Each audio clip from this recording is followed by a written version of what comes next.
All right, it's got to be said, there's a danger lurking in kitchens everywhere, and it's sending more and more people to the hospital. We're talking about the avocado. People are slicing right through the fruit and into their hands. It happened to one of our Team 12 members. It's horrible. It actually happened to the Bachelorette contestant and View co-host Joy Bear. Can you believe this? It's called avocado hand, and it's a real problem. But to solve this growing problem, we brought in blogger and chef Suzanne Clark. Okay, let's start with the simple question. Why is it so hard to cut? Well, you know, we have different textures. We have the hard skin, and then we have the creamy, the fruit part that has a lot of oil in it, so people slip, and that's the problem. So I'm going to show you how to cut in a safe way today. Okay, please do. Okay, and you're not using a small butter knife or anything like this. You want a sharp knife. Okay. I mean, I just like using this knife. It feels comfortable to me. Use what's comfortable to you. But the idea is we want to put it on a cutting board that is going to be secure. If it's not secure, put a towel underneath it. That's wet. And then we're just going to start. And again, like I said, this is a sharp knife. So I'm going to roll it like this. Then I'm going to roll my avocado here. Now, most people stop there, and that's where you're doing it wrong. Okay. Now I need to turn it over, and I'm going to put this into quarters, okay? So I'm going to roll it that way. Do the same thing, okay? Now what's going to happen when I open it, I'm going to twist open. I'm going to have the sections, but watch what happens to the pit. Pop it right out. Right, because most people do, they go like this, and that's when it happens.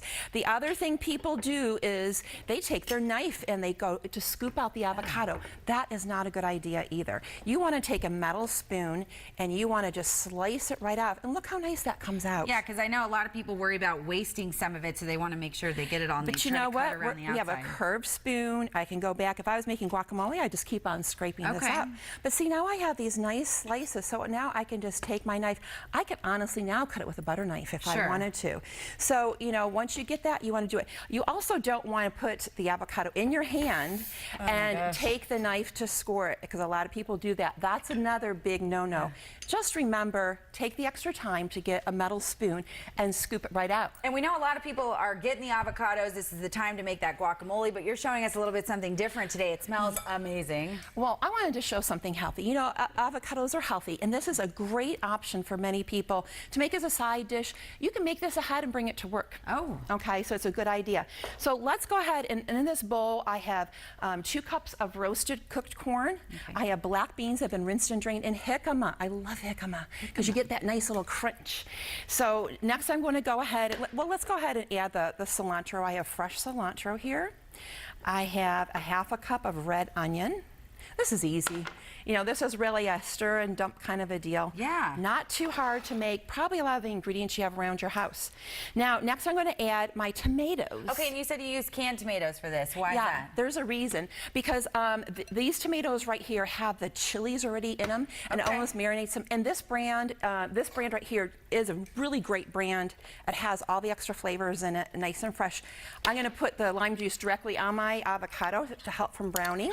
I'm just going to put that in, and then I'm going to make my dressing. The dressing is just some of the reserved tomato juice I have from the can. I have some avocado oil, lime juice. I have 2 to 3 cloves of garlic, that's up to you how much you like, and some salt. Once I have this all mixed up, I'm going to pour it over my salad, and this is what we have right here. Beautiful. Well, we love it. Make sure when you're slicing the avocados for this particular salad, you're careful with the pit. Cut it in quarters like she said, and watch those hands. No one wants a chunk of your fingers in the avocado. No, all right, that's thank you not very good. much, Suzanne. Coming up on 12 today.